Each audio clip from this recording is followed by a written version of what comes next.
Acá las niñas.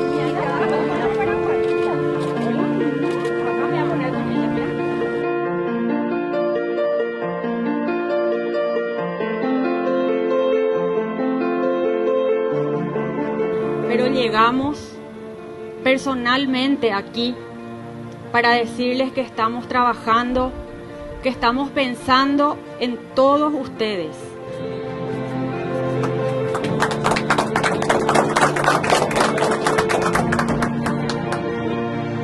Que vamos a estar cerca, que vamos a tener un contacto permanente, que ya no van a estar olvidados.